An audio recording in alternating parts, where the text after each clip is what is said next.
Halo teman-teman, gimana nih kabarnya? Semoga teman-teman selalu berada dalam keadaan sehat dan tetap semangat ya. Jika pada pertemuan sebelumnya kita telah membahas mengenai konsep dasar momentum dan impuls, pada pertemuan kali ini kita akan membahas dan melanjutkan materi mengenai hukum kekekalan momentum, jenis-jenis tumbukan, serta aplikasi tumbukan dan hukum kekekalan momentum dalam kehidupan sehari-hari. Jika dua buah benda saling bergerak atau salah satu diam, dan pada suatu saat saling bersinggungan, kedua benda dikatakan bertumbukan. Pada peristiwa tumbukan selalu berlaku hukum kekekalan momentum. M1V1 ditambah M2V2 sama dengan M1V1 aksen ditambah M2V2 aksen, di mana M1V1 ditambah M2V2 merupakan jumlah momentum sebelum tumbukan, dan M1V1 aksen ditambah M2V2 aksen merupakan jumlah momentum sesudah tumbukan.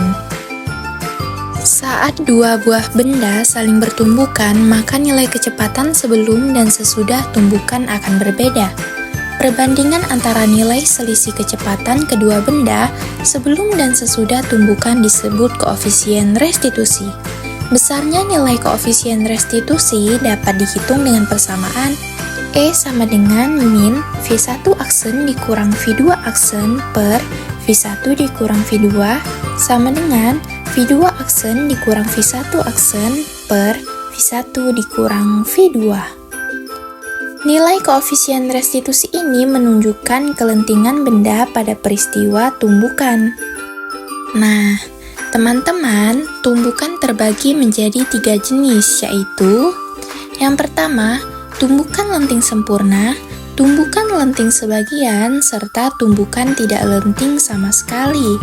Mari kita bahas satu persatu. Pertama, tumbukan lenting sempurna. Misalnya, dua benda bermassa M1 dan M2 dengan kecepatan masing-masing V1 dan V2 saling bertumbukan, dan setelah terjadi tumbukan, keduanya bergerak saling berlawanan arah.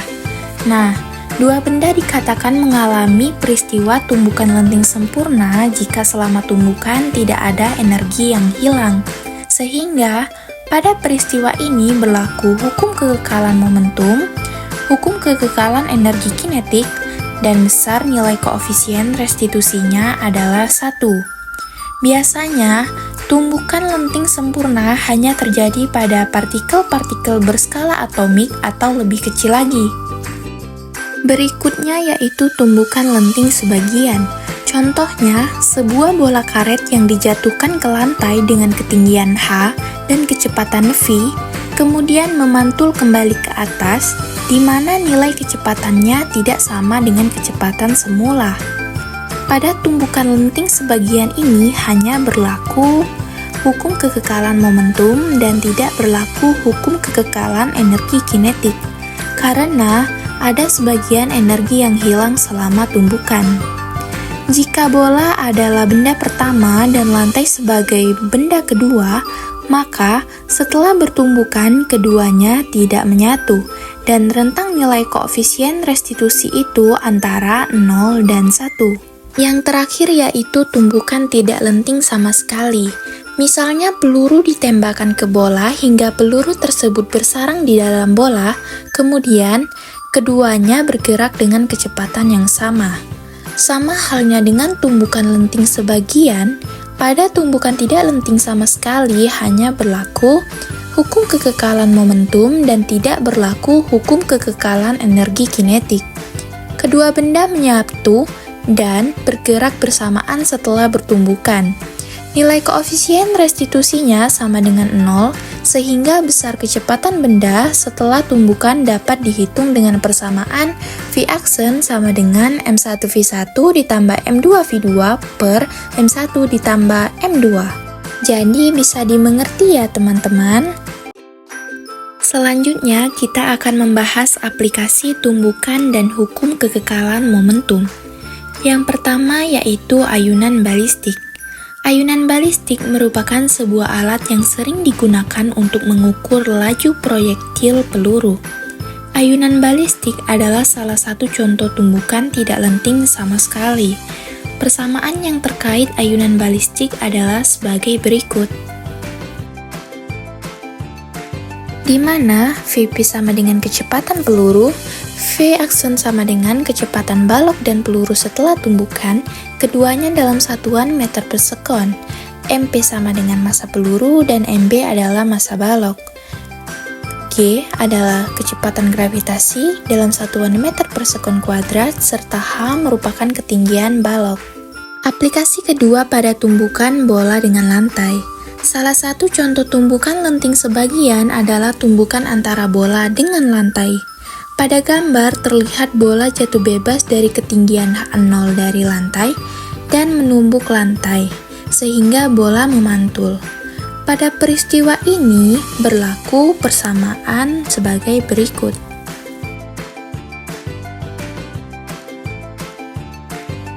Di mana V1 adalah kecepatan bola sebelum menumbuk lantai, V1 aksen adalah kecepatan bola sesudah menumbuk lantai, V2 sama dengan V2 aksen, yaitu kecepatan lantai sebelum dan sesudah tumbukan, ketiganya dalam satuan meter per sekon.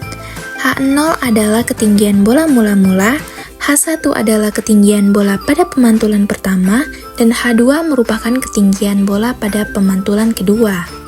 Aplikasi selanjutnya adalah pada peristiwa meluncurnya roket ke angkasa. Prinsip terdorongnya roket memenuhi hukum kekekalan momentum. Ketika roket diam, momentumnya sama dengan 0.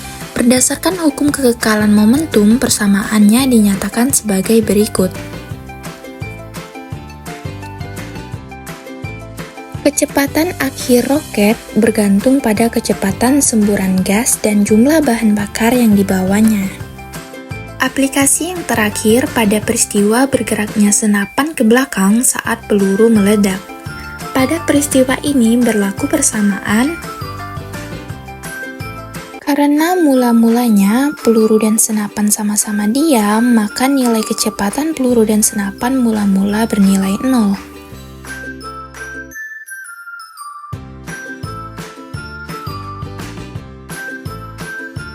Di mana MP adalah massa peluru, MS adalah massa senapan, keduanya dalam satuan kilogram, Vp sama dengan Vs sama dengan 0 adalah kecepatan peluru dan senapan mula-mula, Vp aksen adalah kecepatan peluru saat meledak, dan Vs aksen adalah kecepatan senapan saat peluru meledak.